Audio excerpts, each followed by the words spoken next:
for all the remakes that we get of Snow White, I feel like this is the one that has the story that we need to see fleshed out a bit more and made into a bigger budget. Like, this is someone who schemed her way into this position. And I liked that they have the witch as a separate character. I can see why nobody does it, because I guess they feel like they don't need a new character. But I liked that this was just some lowly woman of the court who wants more power for herself, so she goes and finds somebody who can help her get this power.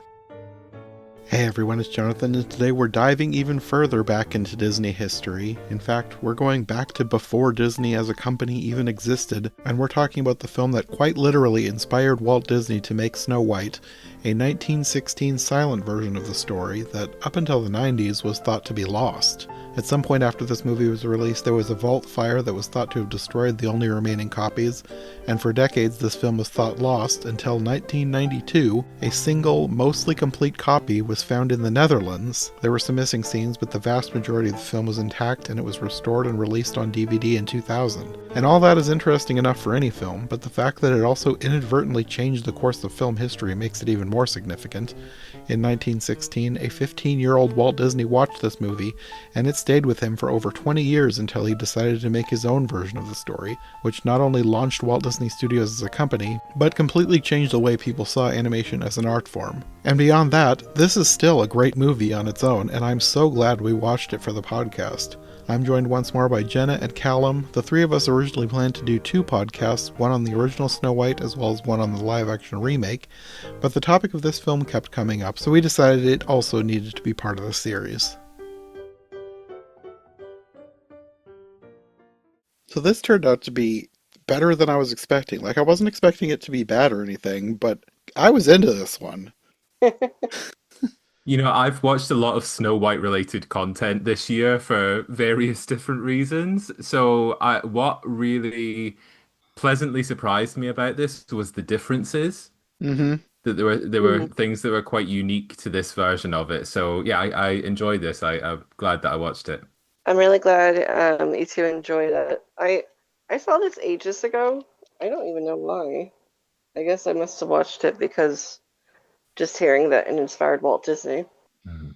But yeah, my immediate impression upon watching it that first time was just like how it definitely influenced the Disney version later, but also just how it's a very good film on its own merits. I think it's one of the first silent films I saw when I was younger, where I thought, having grown up with like talking films and color, I think, and for a lot of people still, that silent films are kind of like almost inaccessible to some people. You know what I mean? Mm-hmm. Um, Mhm. like they watch it and it's just they're just so disconnected from it that they can't really enjoy it. And I feel like this is one of the first ones that I saw, and I was like, I actually think this is rather good. Yeah. So yeah, I'm happy to hear you two enjoyed it as well. I can feel that way sometimes about some silent films because sometimes especially like watching some of the Alice in Wonderland ones that we've watched and A Christmas Mm, Carol, a lot of them have been like shorter and they feel like they expect you to already know the story, so they kind Mhm. mm, of leave things out. And so I haven't loved a ton of old silent films. Like there are things to enjoy about them, but as a story, as a movie, I haven't found any that it's like I really like what they did here and I would watch this again. But this one, it felt like a complete story, and they were really creative with some of it and added mm, things that I felt really added to the story in a great way. mm, I like the fact that we had much more time with Snow White and the court. Do you know what I mean? Hmm. Before she flees into the forest, we get much more of a sense of who Snow White is as a character compared to a lot of the adaptations that I've seen elsewhere. Yeah. mm. So that was an aspect of it that I really liked. But with that said, I did think it was a little bit strange structurally that all that build up was pretty much the first half of the movie. Like you mentioned, John, it's a short film. It's like, well, it's just over an hour long. And about 30 minutes of that is before she flees into the forest. So it feels a bit strangely paced, but I like that we have so much time with Snow White as a character and her relationships with the ladies in waiting and stuff at the beginning. It gives us I suppose a heroine that we can root for a bit more.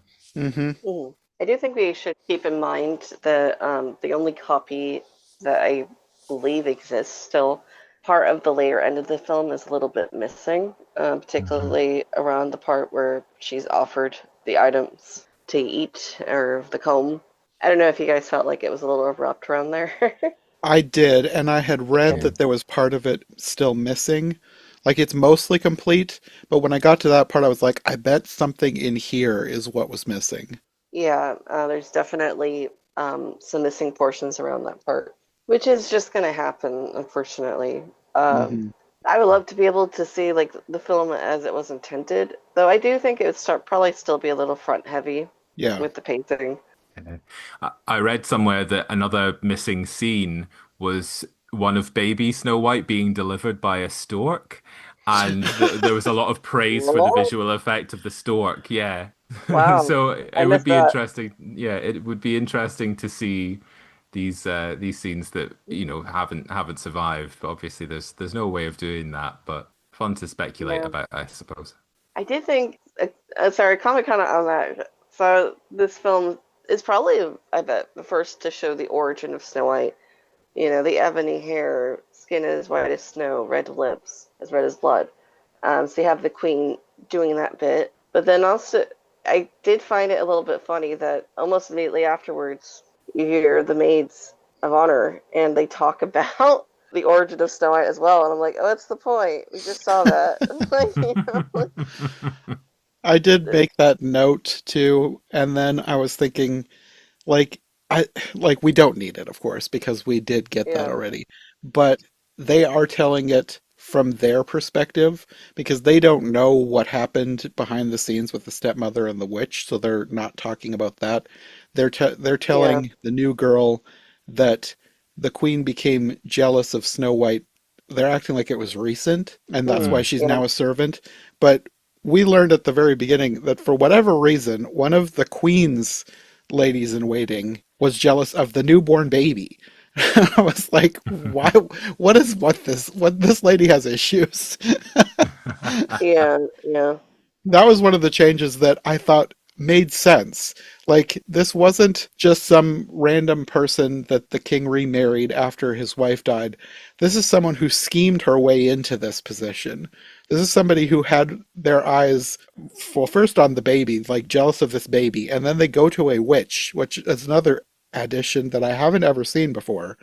And I liked that they have the witch as a separate character. Like, I can see why nobody does it because I guess they feel like they don't need a new character. But I liked that this was just some lowly woman of the court who wants more power for herself. So she goes and finds somebody who can help her get this power. And I thought that makes, like, for all the remakes that we get of Snow White, I feel like this is the one that has the story that we need to see fleshed out a bit more and made into a bigger budget. Because I like this character of the stepmother, Brangomar, I think was her name, Mhm. which is Yeah. a name I really liked the name. I've never heard the name before, but I was like, that is such a great evil queen name.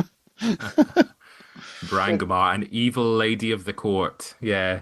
Yeah. I agree. I think it's great to have that bit of backstory about her. And although I don't necessarily think that it's something that we need in every adaptation going forwards, like this separate character of the witch, it is interesting that there is a version of this from the early 2000s, the one with Kristen Crook as Snow White and Miranda Richardson as the Evil Queen, which has a similar thing where the evil queen has like a supernatural being. They're called the Green-Eyed One, and they're almost like a kind of an evil genie, sort of wish-granting character who is a bit like Witch Hex, like it fulfills the same role as the witch in this movie. So it's interesting that some adaptations have kind of used something similar, and a lot of them use the magic mirror as like a force that's sort of corrupting the evil queen Hmm. as well. Mhm. So I did think it was funny that Witch Hex gives the evil queen or gives Brangamar this mirror, and it's a hand mirror in this Yes. version as well. I did And find it that interesting. Yeah. yeah, and it doesn't p play quite as much of a major role in this adaptation. Yeah. Yeah. it is interesting because the mirror. I feel like most people think the mirror is so iconic in Snow Hmm. White. Hmm. In this one, it really is like a tool. It doesn't really have that much of a role. And even then, like to be honest, so we have the portion where Brangamar is jealous of Snow White because the prince has fallen in love with her. I think she would have gotten rid of her then and there without the mirror telling her that she's the fairest. Probably, yeah. Yeah, so it really does just become a prop. I personally, I think I do kind of prefer more the witch character is different. I think I personally kind of prefer that the witch character and the evil queen are the same, uh, Yeah. especially because I do kind of like more of the magic mirror being more essential. I did kind of feel like having her turn to a hag later or an older woman was less like powerful because there's already like an old woman witch character in it. Hmm. Hmm. I don't know. It was an interesting choice. I don't know if I would choose it for my own adaptation of Snow White, but it definitely makes them stand out. I did wonder if a big part of it was to like prove because there's always that thing about bring back Snow White's heart, right? Hmm. And Hmm. it's like, what does that matter? Why does the queen want that? How does she find out it's not Snow White's heart? I mean, this does kind of like give a reasoning for that, I guess. That Yeah. the witch wanted it as payment, and she knows it's not the heart because it didn't work. That was the wildest thing about this adaptation to me. Yes. Yeah, I could not believe it. Yeah, so the witch wants to use it as an ingredient for this potion, like a hair restoration potion, I guess. And it then the reminded me of reason Into the Woods. yes, yeah, Yeah, it yeah, was like a funny but kind of creepy moment. You know, she takes the potion and then it reveals that she's got literal pigtails on her head, and that's because it's the heart of a pig, of a boar, rather than it being Snow White's. So that was funny and but also very strange looking, this effect of the pigtails. It was one of my favorite moments in this adaptation because it was just so strange. I thought she was turning into a Medusa-like character when oh, she, and then she said it was pigtails. So I was like, oh, well, that's even weirder. yeah, very weird. But yeah, I was kind of like, I guess there's this like tradition, like storytelling tradition that witches can't do things for themselves. So if they want to be like beautiful, then they have to kind of manipulate the situation around them to become beautiful. Hmm. Um, which is interesting. Though I do think what's even more strange about the seclusion of a witch character is at the end it all comes out what's happened, and then the witch character is like, "Yeah, so I'll join in the finale with you guys, essentially, even though I was part of this. I I did thought the like, same thing. yeah, I did enable all this, like just like I'm one of you guys." Yeah, that was a very bizarre choice. Yeah, it was. I'm not sure why they did that.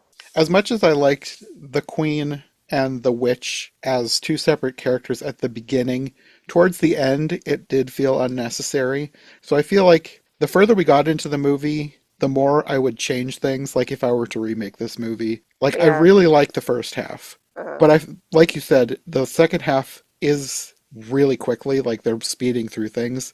I would draw that out and I would make the Queen and the Witch make a little bit more sense as two separate characters because the further we got in, the less it made sense that they were two separate characters. yeah, I agree. Hmm. I also thought it was an interesting decision that yeah, one of the things that I was sort of expecting with the witch character is that she would be the one that would go either for the comb or the ribbons or the poisoned apple. Like the witch would directly act as an agent of the queen and trying to kill off Snow White. But instead, at the end, so the queen is disguised as an older woman and she goes in this the poison comb attempt. But then she disguises herself as a pie man for the poisoned Hmm. apple. Like that was a bit of a, okay, this is a different direction, I suppose. Yeah, that was very Yeah, odd. I've never seen that before. yeah. I have seen the different trials, and I know that in the original fairy tale she does disguise herself, but I don't remember if she changes gender into a man just as a pie seller. I've seen I different know. versions where she has multiple costumes They She's an for old most of the peddler ones in I've one. seen, she doesn't even they usually don't ever get to all three, but she usually if she does more than one, she has at least two different disguises. But it's usually two separate women. It's never been like a completely different person, let alone a man. Mhm. We have old peddler, comb seller, and farmer's wife in this one. I guess it really does change depending on which one you're reading. There is that one version in Snow White and the Huntsman. She disguises herself as the prince to give Snow White the apple, which is that's Oh, another strange Diabolical. choice. So there is another sort of okay. gender disguise there. So Yeah. That one I think I've seen that one, but it's been so long ago. I'm probably going to try and get that one done at some point, so it'll be interesting I to don't think watch I've ever that. seen that one. I feel like I That watched it around the time it came out, and I remember I was bored, so I never watched it again. uh I do think it's an interesting choice though. Like kind of Yeah. I mean, no one would suspect that you were the queen if you were a pie man. yeah. it's true. That is true. It was a choice. Oh, speaking of a choice, the way the whole movie starts was bizarre too. Santa. Oh yeah. Apparently it came out on Christmas Day. Oh, okay. That Yeah. that sort of makes sense then, because when it started, like it had the title card, so I knew I was watching the right movie. But then Santa came out, and he's setting out all these dolls, and I was like, "Wait, am I watching the right movie?" So I minimized the video just to check the title on the screen. It's like, yeah, this says Snow White, and then all the dolls change into the characters. Like, oh, well, that is an odd way to start this movie. And I expected him to come back at the end, but he didn't. So it was just a random intro with Santa delivering the characters as dolls. Yeah, I think that happened with one of the Wizard of Oz silent films too, or maybe the first talkie one. I don't know, I Oh, guess that okay. wasn't an uncommon way to open a fairy story. Huh. Interesting. Yeah. Yeah, I was kind of like unneeded, but okay. Yeah, it was cute, and it makes a lot of sense, Jenna, as you mentioned, that it was released on Christmas Day. So, yeah, to have this little additional Santa moment and the dolls turning into the cast was a sort of a sweet touch. But like you said, Jonathan, it's like half a framing device because they didn't go back to it at the end. It's just, okay, here's Santa, here's the dolls that turn into our cast. Off we go with the story. But Mm-hmm. yeah, it was It's fun. also kind of weird because like you could watch this city. Well, assuming okay, so the first day it premiered was Christmas Day. Great. Was it only showed for one day? No, it wasn't. So it's a bit odd. Yeah, the continuation of that. It is funny because it reminds me now this film is based on a stage version of Snow White. Like Marguerite Yeah. Clark, who plays Snow White, continued her stage role or reprised her stage role as Snow White in this.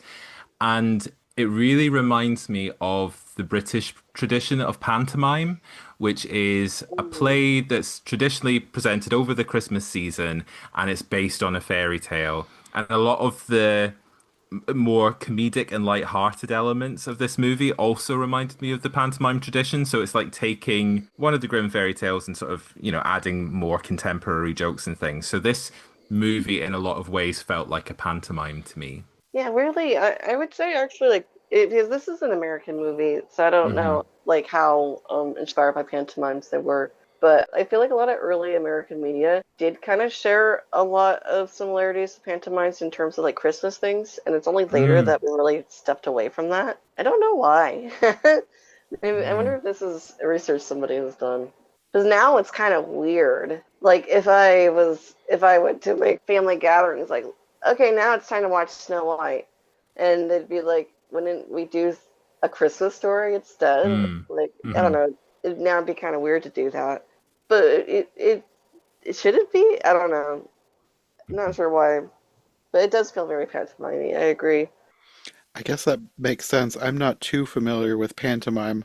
I have done a couple episodes for Christmas in July that are around pantomimes, but the ones that I've now seen are like really over the top. So this didn't read as Yeah. pantomime to me. But I don't know enough about pantomime to know like all the different forms it could take. But the way you're talking about pantomime, I could see the elements that could, I guess, Mhm. read as pantomime because it isn't quite the exact story of Snow White. They really did put their own spin on it. And that I think that's the thing that I appreciated the most was all the different spins that they put on this. This would, when you think about it, especially the dwarves stood out to me a lot too. Was like give them all names and kind of. I don't want to say they gave them all personalities. They kind of. I feel like Quee Yes. probably has the most personality. He's definitely the dopey. Yes. Um, I say as if time is backwards. Dopey is the Quee, really. Yeah. Um, but I do. But I found that very interesting. Just kind of how inspired by the Disney. No, sorry, how inspired Disney was by these dwarves. Like Hmm. even the bits with them, like like rolling each other out of bed, was like this Mhm. feels so cartoon. And the, Yeah. the the scene specifically where they wash Quee, I was like, Oh okay, yeah, this is where the washing song came from because Walt must have really liked them giving Quee a bath. Yeah. it's Yeah, I interesting like totally.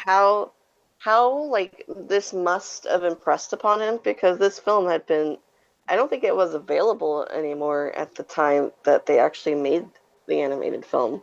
I'm not sure exactly when it came quote unquote lost, but it was quite hard to like back then.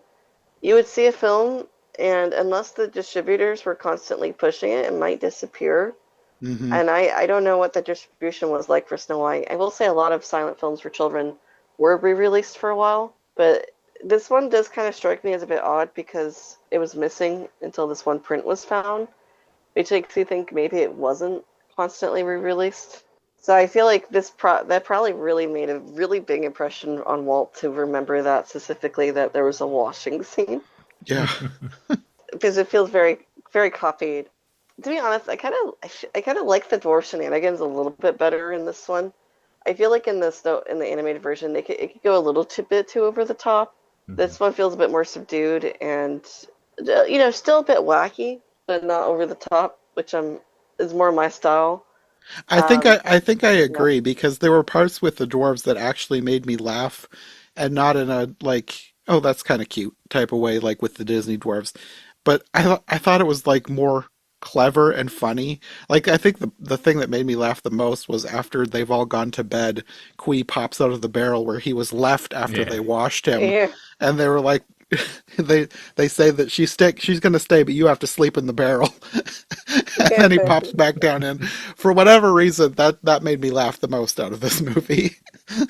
Yeah. it's good. That did. I like the Yeah. part where they're like, "Oh, should we give her gold diamond?" Nah, that stuff is so common. Let's give her valuable stuff like my almanac. And yeah, and I was like, that is valuable to them. It's quite sweet. You know? I think one of them gave her a frog also. Yeah, yeah, I did.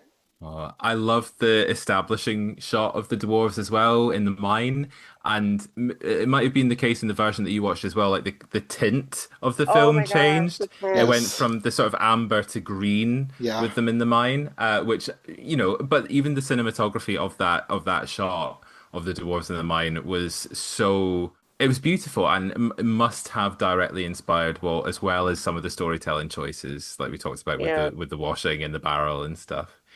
I agree. And one of the other story choices, which feels like it was referenced by Walt Disney, is the sort of Cinderella element that has been added here, where Snow White is, made to, wear rags and work, and she had all of her princessy dresses taken away. Did you notice that Yes. Yeah, in the intertitles, her princessy dresses? So yeah, I thought that was interesting that it's almost kind of combining elements of the Cinderella story into it, and that's something else that the animated version borrows a bit. yeah. I used to think that was just part of the original fairy tale, but now I'm questioning myself if I'm just used to that. I think it Yeah, might be something that the Disney version popularized. Like obviously it didn't originate there, but I think the Disney version popularized that story element. yeah. So does that mean it I, comes from here then? I I think wonder. it does. Yeah, I think it must do because it's not part of most of the kind of original versions, and but especially in this version, there's the ball where Snow White is hiding her identity in the way that Cinderella does. She's at the ball, she's wearing a veil to disguise herself. She's pretending that she's one of the ladies in waiting. Mm. So that whole element feels like something completely different and more in line with Cinderella than the Snow White story as we know it. But it's a nice touch, and like I said, it feels like there's more material, and you get more of a sense of Snow White as a character and her relationships with the people of the court and things Hmm. before she goes through all of her adventures and stuff. So yeah, it's an interesting choice. And speaking of her relationships, we have to talk about the one who, probably my favorite character, the Huntsman. I was not Hmm. expecting the Huntsman to have such a huge part in this. Like, he's obviously an important character in most versions because he's the one who's told to kill her. But I really liked how they fleshed out the Huntsman. Like, at first, when she went to visit the Huntsman towards the beginning of the movie and you meet his kids, I was like, why are they adding in these random kids? Like, why do we need these? But then they became like integral parts of the story. Like, the queen kidnaps them and uses them as bargaining chips to get him to do her evil bidding. I was like, I really like this. Yeah. Hmm. I think there's twofold things with the children. Hopefully anybody who's listening to this has watched this movie because we've already spoiled quite a bit of it.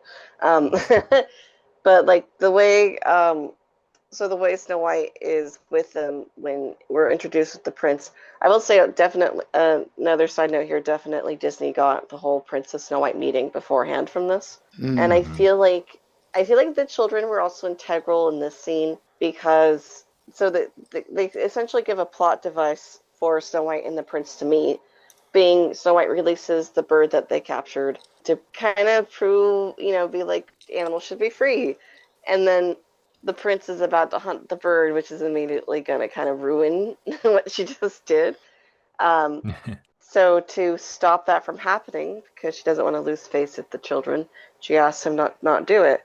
And I think is instrumental in showing that the prince is a kind character, that he listens to her. Then when he's with the children as well, it continues to show that he's a kind character because he's good with the children and he's not like hoity-toity about being a prince, right?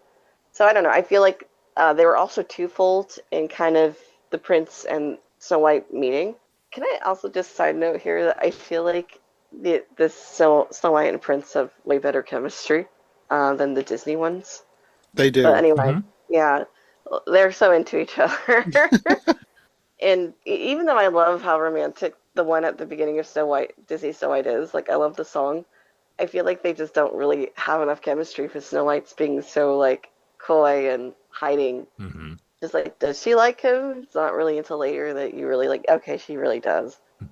But anyway, and then yes, then they become the plot point for why, how could such a gentle character, the huntsman, who's ordered to kill Snow White but won't, like, how could he work for such an evil woman if he is a gentle person as well? And in this version, it's one I can really only think of this version that really solves that question of he's literally forced to. Hmm. He has to do it. Yeah. Yeah, so personally, I really love the Huntsman in this. I Yeah. love that they've given him so much like depth and humanity. He's not just a throwaway character. If I could criticize Snow White, it's Disney Snow White. I feel like they do just throw him away. He's a plot device, and Yeah, I think he is in a lot of different versions. I've never really thought of him as a full-on character in his own right. He's just yeah, the guy who is sent to do the deed. yeah. And I feel like with this, I like it. He shows that Snow White is a good person who's friends with everyone as well. Like she's actually genuinely friends with him and his family. Yeah. He has a relationship with her, so like he doesn't want to kill her, and then they're all happy together. And he, like, I kind of loved when obviously they think she's dead, and he's like, I'm gonna avenge her. Like Yeah. I was like, oh, he's gonna kill the queen. I was expecting Yeah, that. yeah. That's one of my criticisms of the movie. I feel like the Queen got off lightly. Well, that's because Snow White kind of like, no, let's not. Like, okay. I Yeah, think they did it she's to a show. forgiving Snow White. Yeah. Yes, I think they Yeah. did it to show her character, but like I feel like she needed some kind of comeuppance other than just growing back her big nose because I think that was the only difference in her face that the witch gave her for beauty. It looked like her nose was just a bit bigger. Yeah, I was kind of like, she's not really that much uglier, Yeah. credit to the actress. Um, like, Well, the witch also snatched her wig, so there was that. It was like not having the pigtails anymore. I'm gonna take what you've got on your head. On that note, actually, something I discovered when I was doing a bit of research was that Marguerite Clark, who plays Snow White, is actually 11 years older than Dorothy Cummings, who plays the Queen. I looked that Uh, oh up. yeah. They talked about, well, at the beginning, towards the beginning, when the prince comes and the queen thinks he's there for her, and then she's like playing coy, like, "Oh, I'm so much older than you." And I was like, I wonder how much older she is than the prince. So I looked up all the ages of the actors. And I was like, she is actually much older than, or much younger than the prince. The prince and Snow White were in their 30s, Oh and yeah, I was the about to queen say was in her that. Yeah. 20s. I didn't look up the Queen, but I looked up Marguerite because I was like, she's so tiny. Yeah, How old? I was surprised Yeah. because of her size. And when the prince first showed up, I was like, "Oh, they actually got somebody who's like a teenager." And then I looked up Yeah. the ages and he's like, he's not a teenager. So I think it was just they picked shorter actors and then the prince also had makeup. I actually, even though I knew I had looked up the actors before, I'd forgotten. When I first saw the prince, I was like, is this a Peter Pan situation where they have a woman playing the prince? But it was just the makeup. He had a whole bunch of makeup on, I think to Oh yeah. make him look younger. and the outfit was a little bit Peter Pan or Robin Hood-esque as well, I think. Yes. Yeah. But yeah, Yeah. At he's least when you got some, first meet him. Yeah. yeah, some proper Aunt Sally eyeshadow on at one point as well. There's a lot going on with this makeup. Yeah, I think they did that with Marguerite a little bit too, though I do think she probably appears younger. She appeared Hmm. younger as well in person, but she kind of reminds me of Mary Pickford. She was also a much older Mm. woman who could play like child roles or younger characters. Hmm. Um, but yeah, there was this one close-up shot of her sleeping where I was like, okay, you could kind of tell she's a little older in this close-up just by the face. But like for the most part, though, for the most part, at first you're like, is she old enough to even have a crush? Apparently so. Apparently she was in her 30s. She does not look like she's in her 30s. No, she does not. Good for her. Oh, Makes me one other happy. character we haven't mentioned, Sir Dandy Pratt. It's like, what is Yeah. with Oh, this guy? yeah. It seemed I like they do were like really the making name a though. point. Yeah, it seemed like they were really trying to drive home the whole like coattails sticking out thing, and I was like, okay, I don't really know what you're trying to do here. I don't really care, to be It looked like honest. he was supposed to be like some kind of a bird. Like he bent over Yeah. and the coattails were like a big bird tail. Oh, another Mm. character actually that reminds me is the literal bird. Yes. Uh, That was another thing where I was like, I think this inspired Disney. It was not exactly the same because there's so many more birds and animals, but this bird that she freed becomes a recurring character who keeps coming back and helping, which I really liked that. It was a good choice for this movie to make it just one, but I could see why Disney would expand that. But I wasn't expecting it to be a character. I liked it. I think there was kind of a theme about birds in this because like birds also just get brought up quite a bit. Yeah. Like really, birds shouldn't be in cages. Then we all literally we have the bird. So I don't know. I feel like there's definitely a theme with about birds and maybe like freedom. Because Snow White was kind of imprisoned in a sense at the castle as a servant, and maybe you could say later she was also kind of like she had to hide away with the dwarves as well. But yeah, I don't know. I just thought it was interesting, especially because I think there's also a theme about kindness with this as well, because she was kind to the bird in releasing it, and the bird Hmm. basically becomes instrumental in ending the story positively. Yeah. Like the bird gives the rope to the huntsman to get to his children and eventually break out. the bird tells the dwarves, well, the The bird bird tells a tells the rabbit, Tells the and the rabbit, rabbit rabbit. tells the Yeah. dwarf. who tells the dwarf Snow White needs help. I don't know why a rabbit is involved. Okay. Yeah. It's just to be cute, you know. We'll add in another animal. Yeah, why not? Yeah. I can't remember if there's anything else with the bird. Oh, the bird led Snow White to the cottage, of course, as well. Hmm. Yes. So it's like, if you're kind, your kindness will be rewarded, essentially. But the bird, it does make the bird a very, like, important character. I also just want to, I found it funny because at one point they're like, the brown bird, and I was like, I feel like this is probably a parrot looking at That's it. what I thought. Yeah, Yeah. it was probably green or something. I don't know. I was That was what like, I thought, because I think I've seen that kind of bird before. If it's the kind of bird I'm thinking of, it is green. yeah, like a sure fam. Okay, brown bird. I mean, Maybe in the black and tint is white. brown. Yeah. Yeah. Yeah. I'll tell you what, as well, I wasn't expecting there to be in this apparently European forest, a lion. Oh That was yeah, I that was was a like, moment. what's this? What is Yeah. this? Not even in the Disney one. I have my boyfriend's English, and we've watched the Disney Snow White relatively recently, and he was like, just so you know, like all these different animals in this forest is absolutely crazy. Like we don't have these animals, and I was like, oh yeah, you're right. And even from American perspective, then there's some European animals in there too. It's complete nonsense. Yeah. But like this, the lion wins the cake of Yeah. nonsense animals in the forest. I was like, what am I watching? So am I about to be chased by a lion? Like, Hmm. I expected that to go somewhere. It really didn't. But after the line was gone, I was like, I wonder if this was what inspired Walt Disney to do the scary forest scene. Because, like, I Mm. don't know that Snow White even sees this lion.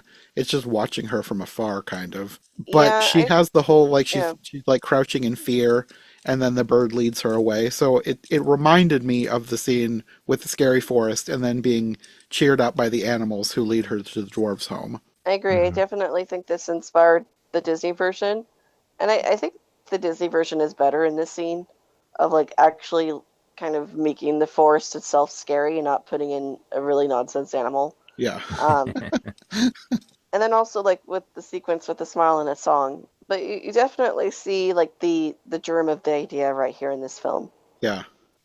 One thing I was going to mention too, the prince's name in this movie, it's Florimond, and as soon as I saw it, I was like, I wonder if that's why everyone keeps saying the Disney version his name is Florian. Like, there's no name in the Disney version, but Mm. the name was similar to what everyone calls the Disney prince online. That I was wondering if there was some connection there. I heard there was a story treatment early that called him Florian, and that might have been from this. Who knows? Maybe Disney either was going for a similar name and forgot, or just liked sort of the sound and decided to make it his own version with Florian instead of Florimond. I think at some point they kind of just decided to put him in the background a little bit more. This is what I don't really like about the Disney Snow White is it almost feels like the prince is more of a cardboard character, Hmm. Yeah. um, meant to like just finish the story, which is kind of weird considering that they do the whole thing with the song and Tim meeting Snow White beforehand. Why not go all the way and actually establish more of a romantic connection between them and him being a good character? And especially odd because there were some early story treatments where I think they were doing that. I think they decided to focus more on the dwarves, weirdly. I love the Disney Snow White, but I feel like they focus a little too much on the dwarves sometimes. I Yeah, I agree, agree. definitely. Yeah. Yeah. I don't know how true it is, but I have heard that back when the original Snow White was made, Disney and his animators weren't very confident in doing men the same way they were with women. Like Mm. they felt like they animated the women to look more realistic than men, and they didn't feel like if they made the prince a bigger character that he would be good, like animated well. So they kind Mm. of cut his scenes back to just the essentials so they wouldn't have to worry about whether or not he was animated well. And then they kept doing more men later on in future films and got more practice. Like even with Pinocchio, there's no realistic looking men. They're all like the dwarves, kind of chubby and cartoony. Hmm. So it wasn't until maybe Sleeping Beauty that they really felt confident enough to have a realistic looking man. I mean, they Yeah. had Prince Charming a little bit more in Cinderella, I feel like. I mean, you get a whole song with him. That's true. Yeah, Yeah. maybe they probably perfected it during Cinderella because he was a bit more important for especially the ballroom scene, and then they fleshed out his character a lot more than a lot of other versions have. It does kind of jive when I wanted to be an animator myself. I always drew women way more than men because I always felt like the men I wasn't making masculine enough when I was drawing them. I don't know, that's kind of a weird struggle between it. Like obviously men have eyelashes, but then I don't know, you get self-conscious that when you're drawing it's, I feel like you're unlocking memories that I've forgotten because I used to draw a lot more when I was younger, and I never liked drawing men because I didn't think they looked as good as when I drew women. I always preferred drawing women because I felt like I could, like, I never got to the point where I was like confident, like, this looks realistic. But like, I felt like I got closer when I tried to draw women than when I tried to draw men. So maybe it's kind of a universal thing. I think part of the problems is gender roles. I feel like our society focuses a lot on like when you really look at it, it doesn't make sense in animation to be like men shouldn't have lip lines or something because of course they have lip lines. Yeah. Men are people. I definitely remember trying to draw men, and that was part of my problem because I couldn't make them look not feminine because I was trying to draw the lips and the eyelashes and make them look real. But like we're so, I don't know, hardwired to read eyelashes and lip lines as female traits that when you try to draw them, even if you go realistic, there's something in your brain that's like, I'm doing it wrong. Yeah, it's kind of bizarre. Yeah, and I suppose like culturally, and so you know, we are like women's appearances are talked about more often, if you see what I mean. Like, and there are whole industries, like you know, the makeup Makeup industry that industry. was, Yeah. yeah, exactly, that was originally built around targeting women, I suppose. So yeah, people, women's, and this is all thematically relevant to the Snow White story, I suppose, too. You're right, But yeah. It yeah, is. yeah.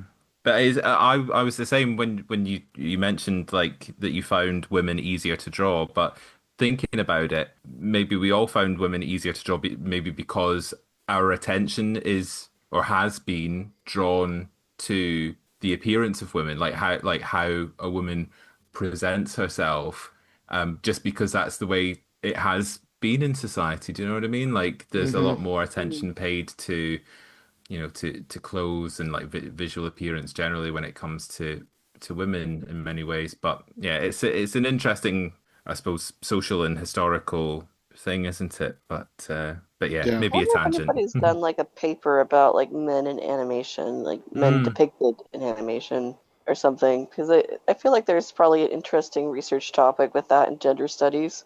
yeah. Um, Yeah. but yeah, I don't know. I'm wading in waters I don't have any experience or education in. Just my own personal perspective that I did personally find it difficult myself when I was younger, and I probably would now as well. Just that's more just because I don't draw anymore. I would find it difficult to draw women now as well. Oh, yeah. I haven't Yeah, drawn but for years. yeah, I always think about trying to get back into it, but I have so much other stuff going on. Like, I always yeah. wanted to draw realistic people, and I never could quite get there. I got kind of close at some point, at least in a more like pencil sketch kind of way. But then I stopped, and when you don't practice drawing, you lose it. It's like a Yeah. muscle, and I try to get back into it. It's just, but then my brain's like, but you're so much better than what this is, and it's like, yeah, but I can't do that anymore, so stop being judgy. Yeah, And have to but I build it can't. back up. Yeah, Yeah, get back into it. exactly. But I struggle really hard, so I haven't done that. Instead of focusing more on like redeveloping my writing skill. But yeah, but I could kind of see that being the case for the Disney animators. I suppose is what I'm really trying to say here. Yeah. Speaking of animation, one of my favorite little treasures from this film was that tiny 2 second animated moment of the witch Oh flying away yeah, on her broom. I was like, just very fleeting moment, but I was like, oh, this is delightful. Yeah, I I love really this. like completely that too. unneeded, but okay. I kind of wanted more of this. Yeah, Yeah, more that animation. was an interesting choice. I wonder if, like you mentioned, there potentially being a deleted scene with a stork. I wonder if Mhm. it was animated in the same way as The Witch. Oh, maybe. Yeah, Mm, perhaps. hmm. And again, whether these are things that really drew Walt Disney to animation as if this is the first movie that he'd ever seen or one of the first, Yeah, were these like very short animated moments part of the thing that set him on that path? Perhaps. he did have a Maybe stork as an important character in Dumbo. he did. Yeah. It's hard to say. I wish we still had that scene so we'd have a bit more context. Yeah. Yeah. It's always frustrating when you read about something in an article for the time period. It's just like, well, I don't have that, do I? How rude. How rude, shoving it Not in to my have face. it. Yeah. Yeah. No, I obviously it's very nice to have historical record when we don't have something, but my part of my brain still goes, well, bully for you then, huh? I am curious about this stork effect. It sounds very interesting. Yeah. Mm. I am kind of curious if it was animated, would they mention it was animated or would they just call it an effect? Yeah, I wonder. Yeah, I'm not Yeah, sure if they would have differentiated it because like it would still be essentially an effect to them. yeah. It might have been an effect in the same way that the witch's cat was an effect. Just somebody Oh, in a big I love costume the with a witch's cat. ruffle. I Yeah. love the witch's cat. I was like, give him a name, give him a name. He I, reminded me of some of the Cheshire Cats in some of those old black and white honestly, he and or looked better silent than the ones. 1915 Alice Cheshire Cat, so good for him. Yes, Oh. yeah, definitely. Speaking of the White Rabbit in the 1915 Alice, Herbert Rice was in this as a dwarf. Oh, I Oh, don't know okay. which one. It just says as a dwarf, which is weird considering that we literally have names for the dwarfs in this one, but okay. You know, Uh, maybe they got their glicks and blicks and flicks mixed up.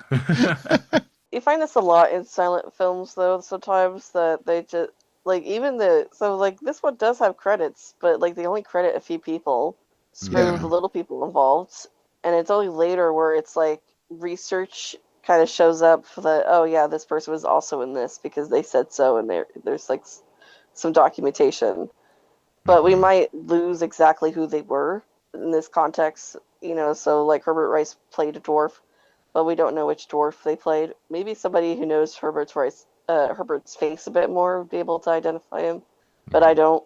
it's hard too because they're all wearing things on Yeah, their head and beards. face. Yeah, like they're meant to kind of blend in with each other in a way. Yeah, Mhm. It's weird because I feel like this movie gives the dwarves a lot of personality, but at the same time, they're kind of meant. They're also kind of a monolith. Like they don't actually have their own individual personalities. So to them, it didn't matter who he played, really. hmm. Um, unless he was Quee, which he's not. Somebody else plays Quee, I'm pretty sure. Quee Um, almost looked like either a child or a young woman, actually. I did think that too. Yeah, Mhm. but I didn't look it up. Not that it matters, but I don't think we know who played Dandy Pratt because I looked for a credit and I couldn't find one, and he's not listed on I didn't IMDb really either. understand the point of this character in the first place. I was wondering if he was supposed to be what the magic mirror usually is. Like he's not exactly the same, but he sort of is kind of her right-hand man because he's like there and does her bidding, even though he's not the one that she sends to go kill Snow White. But he was just Mm. kind of like, I don't know. I don't want to call him her friend, but like maybe the closest thing to a friend that she had. Mm. Yeah, I guess he kind of introduces the ladies in waiting in this whole, yeah, that he's kind of involved in setting that up. Hmm. But I guess it's good to have a few more named characters in the royal court that that they interact with, so it fleshes it out a little bit. But yeah, it's perhaps beyond his name, he's perhaps not the most interesting character in this. I'd liked the name. Like as soon as his name came up, I just laughed. I was like, that is a great name, Sir Dandy Pret Bombas. Might change my Zoom name to that right now. I think he was supposed to be sort of like the old drawings that you see of people that they call dandies. He kind of reminded me of that. Mm. So I think Hmm. Mhm. his name was just a pun, Dandy Pratt. So I'm looking at what maids of honor are because that's what he actually calls them at some point. Because Yeah, it I does kind of wasn't like, sure. yeah, kind of feels like these are just pretty girls meant to frolic around the courts just to be pretty or Yeah. something. They were basically junior ladies in waiting. That's kind Um, of the what I was thinking. I wasn't sure. Like I'm not sure how all of the different court positions Ah, work right. for those Hmm. things. So I just kind of assumed that they were probably going to grow up to be not like servants, but like helpers. I don't know. Hmm. the ladies in waiting is kind of a, isn't it more of kind of a companion to the queen? Yeah. Yeah, okay. Yeah, like here we go, a personal assistant. But they were pretty high ranking. They'd go there basically for for a chance of better marriages, I guess. Okay. Mm. I don't know. I wasn't alive then. What do I know? I was kind of like, but you don't really see ladies in waiting in this movie. You just see the maids of honor. But I guess they would have been around the same age as Snow White herself in this film, so Yeah. that's why they're so heavily used. Well, I wasn't Mhm. sure. Like at the beginning, it says Brangomar is part of the court, and so I don't Maybe know she if would have been she a lady in was. waiting. That's what I was thinking. Like her Yeah, position maybe was what these younger girls would be when Snow White got to the age of her mother. yeah. I will say, this adaptation really focuses on the royal court quite a bit. Yeah. It fleshed Yeah, out so many more things that you normally don't really see fleshed out, which I think is why I enjoyed it so much because it was totally different than a bunch of the other ones that I've seen recently. It hmm, really was its own thing. And Mhm. I yeah, really liked that. I think the main thing that I really liked was the way they fleshed out the huntsman. Like he was probably my Yeah. favorite character, and his backstory and his family really added to the story of this. yeah. I think he might be my favorite part of this adaptation. Yeah, he's up there for me as well. Like it really raises the stakes and gives that bit of explanation about the change in his character. If yeah, it feels like it's a really good addition. Hmm. But yeah, of course, I loved a lot of the witch hex stuff too. Yes, So me too. Like she was slightly more of a mixed bag because I really liked her at the beginning, and then by the end, it was a little bit more like, why does she need to be here? Especially hmm. the way they end her story was the most confusing. Like they're just gonna forget that she wanted to literally cut Snow White's heart out, and now she's just allowed to be at the wedding. Yeah. Well, to be honest, I've noticed. I did write a note. They don't process anything. Um, No. like there's this thing where the prince is arranged to marry his cousin, which he wants to reject because he wants to marry Snow White, not realizing it's Snow White. And then he does through the whole thing where they identify her. He does realize it's Snow White, but it's not processed. It's just kind of like, oh yeah, yep, let's keep going. It's not a scene of, oh, like, what were you doing out and about? Why are you dressed as a maid of honor then? Hmm. Like, what's happening? A lot of the Why? stuff with her Yeah. pretending to be either an unknown person in the woods or one of her own maids of honor, it didn't really add much to the story, and I was kind of confused as to why she was hiding her identity. It's one of those things where I just was, in the end, I'm like, it's a fairy tale, I'll just go with it. For us, it makes sense she's hiding her identity, at least in the court, as part of that, because she wanted to see the prince, but she didn't want to anger her stepmother. Yeah, that's Uh, true. yeah, and then I think out in the forest, she didn't realize that he was a prince. Hmm. Um, so maybe she wanted to fit in with him, but also I have to imagine she doesn't want to advertise that she's a princess, but like has kind of lost its all but in name. That Mm. Um, is true. Yeah. yeah. Oh yeah, one thing I wanted to bring up before I forget. So also with the ending. So we had the witch joining in, with the merrymaking. But I really like that Snow White specifically like is like, you won't be forgotten, dwarves. You're like my brothers, and they're like, yay, and I was like, Oh, yeah. Whereas the come and Disney live in Snow the White, they're just, castle. yeah, the Disney Snow White, they're just like, Bye. bye. Yeah. See ya, I'm off to the castle in the clouds. Yeah. Yeah, like, oh, screw the people who helped you, I guess. Okay. Mhm. No, I liked that scene too. It was kind of an abrupt ending, but I liked that they gave some closure to the dwarves because a Hmm. lot of times they are kind of an afterthought towards the end. Like she gets her happily ever after and then they say goodbye. But like they are one of the main reasons she's still alive. Well, technically they are because if the queen's plan had not been foiled by the bird telling the rabbit telling the dwarves, she would have been dead with the comb. So Yeah. it's nice that they weren't forgotten and that they get to live in the palace now too. Hmm. There's also after it's established no it's staying, then we see the cottage with like sewn stuff everywhere, like curtains, Mm. tablecloths, whatever. Because the insinuation is meant to be that Snow White has spent time with them as well. Um, Mm. I feel like other Snow Whites, like there's just kind of the passage of time could be really quick. So maybe she Hmm. doesn't bond that quickly. She doesn't bond that much with them. But this one, she has definitely bonded with them, and so she feels that they're part of her family. I think that's a really good point. And yeah, it Yeah. does feel even though everything with the dwarves feels a bit truncated and that it's like they rattle through, what I would consider the major part of the story, they rattle through that very quickly. They do sort of use visual indications, like you're saying about the stuff in the house to show that the relationship is deepening. One of the things that I wanted to talk about as well was the ending and with how Snow White wakes up in this version. Mm, mm, Yeah, because it's a beautiful shot actually of the prince sort of approaching her. She's not in a glass coffin in this one, but she's surrounded by flowers and kind of foliage.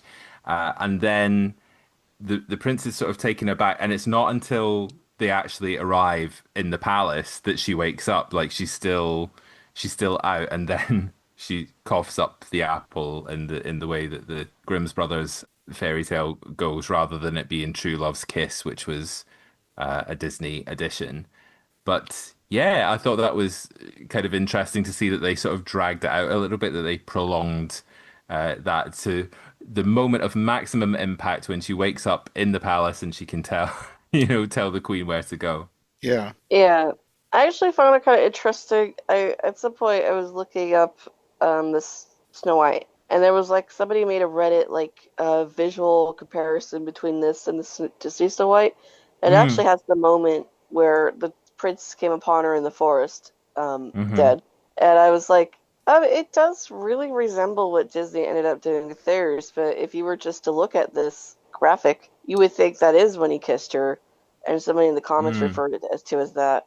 But it is, I don't know. It's just kind of fascinating to me how closely they kind of mimic that moment, but yeah, change the way she the actual awakened. outcome of it. Yeah, yeah. Yeah, so close to each other yet so far. Like, Totally. yeah. I personally, I think I do kind of prefer the kiss myself, just because I'm a romantic. But Aw. yeah. But I do, because normally in the fairy tale, I believe it dislodges like on the journey. Yeah. Um, Hmm. so this one is impactful when they decide that actually dislodges when she's there, Hmm. at the castle, because they want their vengeance.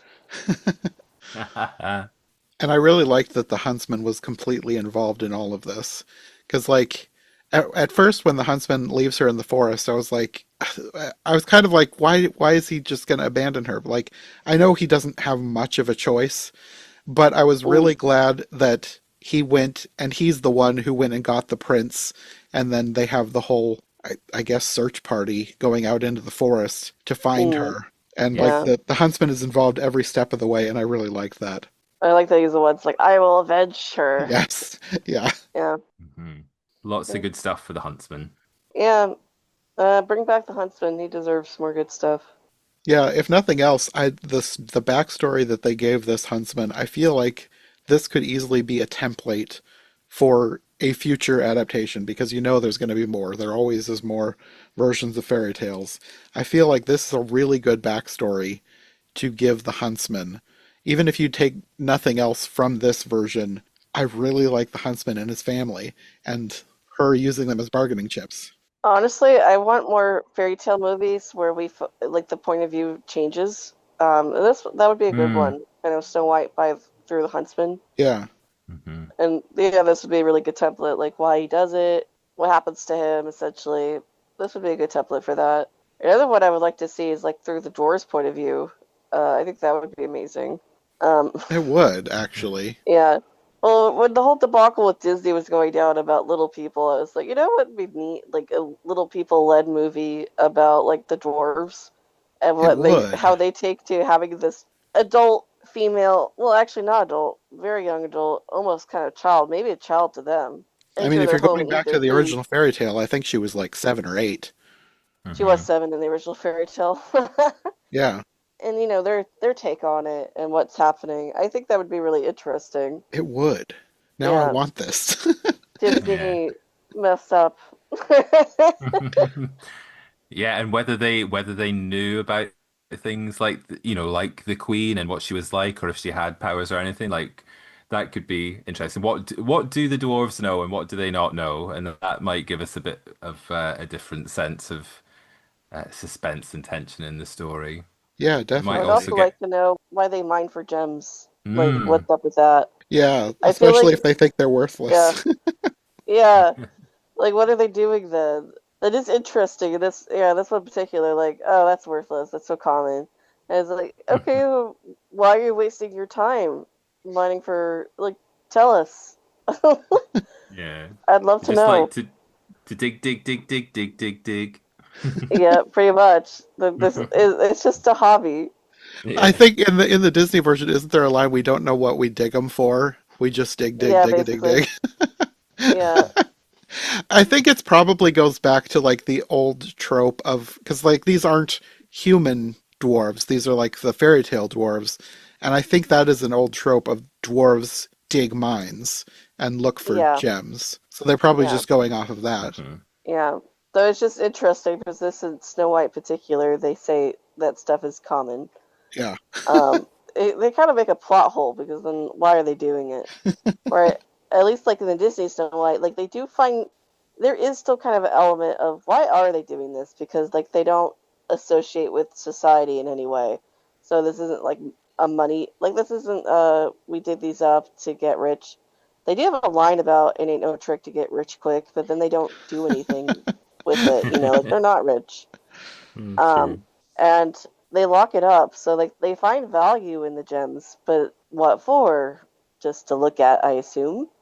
Honestly, I just want a line of, "We like them. They're pretty. I'll take it. They are pretty." Yeah.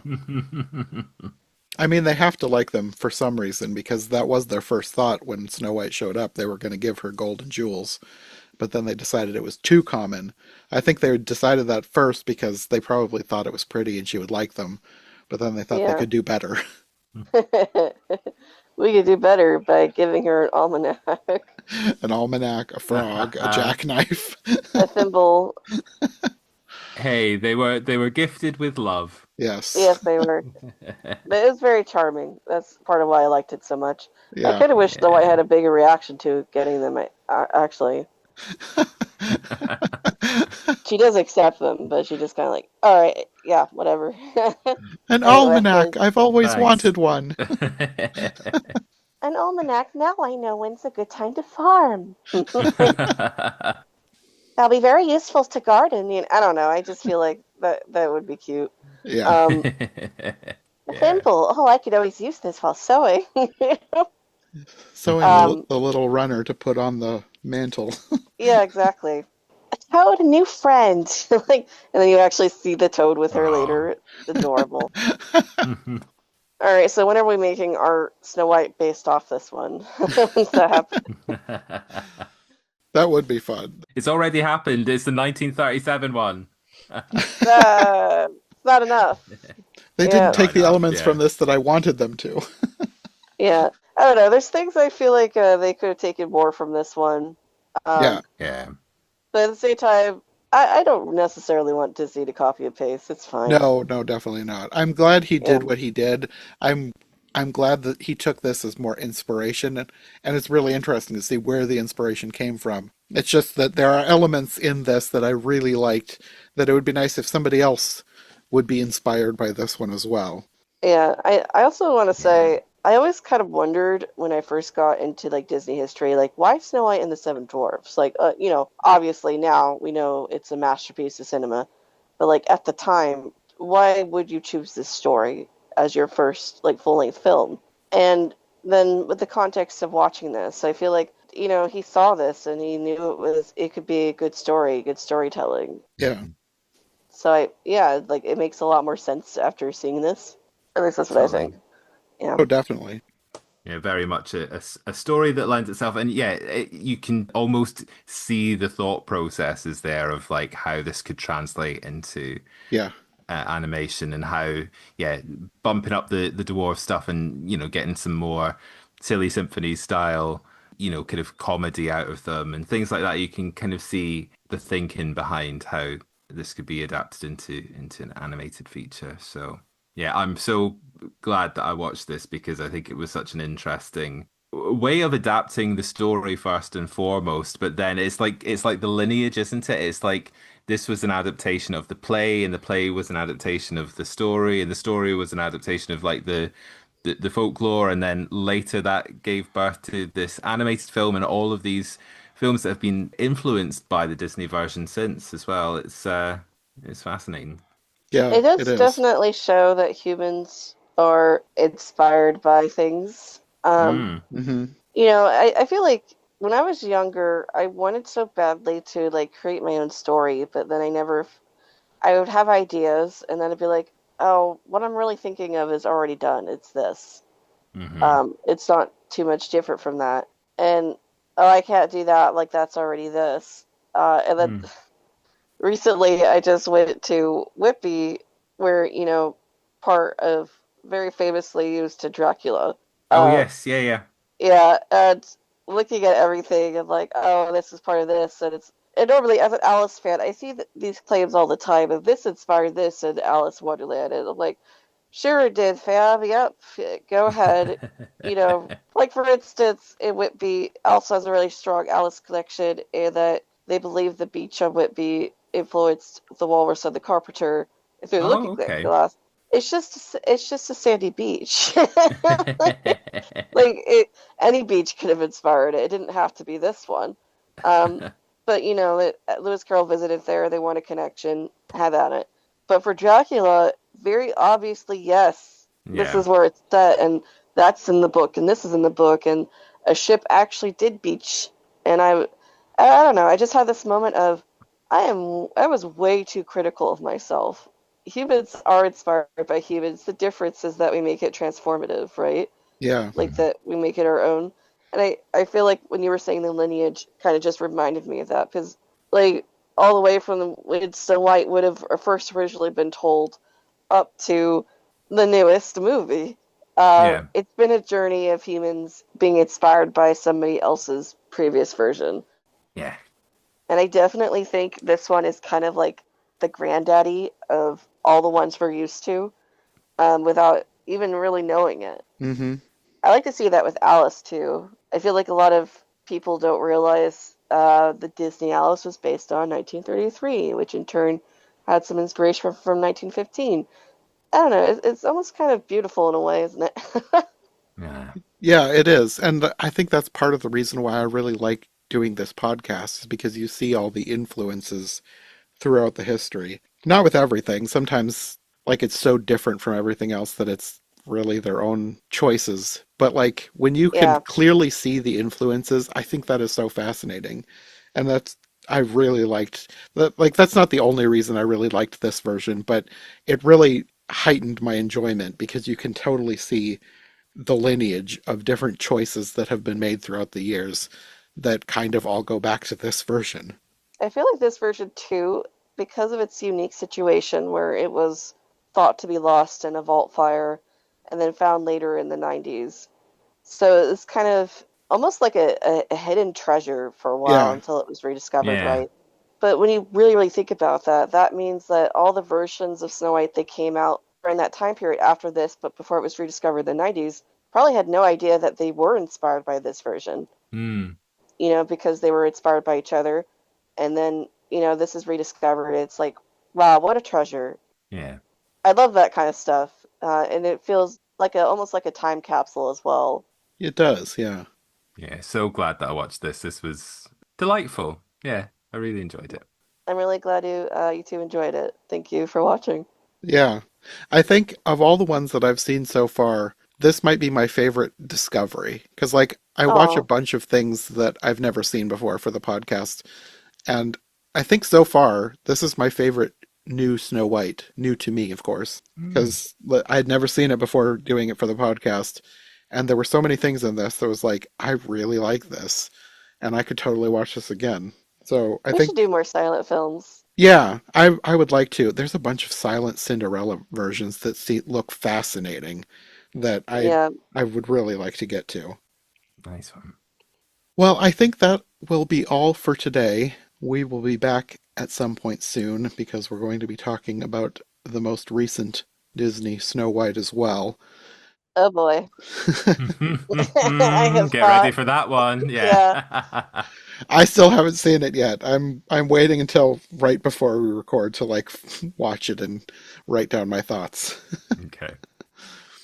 But until then, would you guys like to let people know where they can find you if they'd like more from you? Jenna Sure. I am Phantomwise on YouTube and love Gift of a Fairy Tale on YouTube for non-Alice things. and Callum. Yeah, I am at Once Upon a VHS on Instagram and Blue Sky and TikTok and several other places. So yeah, at Once Upon a VHS is the home of our 80s and 90s fantasy podcast. So you can also find that wherever you get your podcasts. Okay, well, we will see you next time. Bye. Thanks. Thanks for listening to Every Version Ever. If you enjoyed this episode, make sure to subscribe and follow my co-hosts as well. My link tree and all of our links will be in the description below. If you want more of my content, all my podcasts are available on YouTube as well as most podcast platforms. If you enjoyed this show, check out one of the other podcasts or check out my Patreon for bonus and extended episodes you won't find anywhere else. We'll be back soon with another brand new episode, so thanks for listening and we'll see you next time.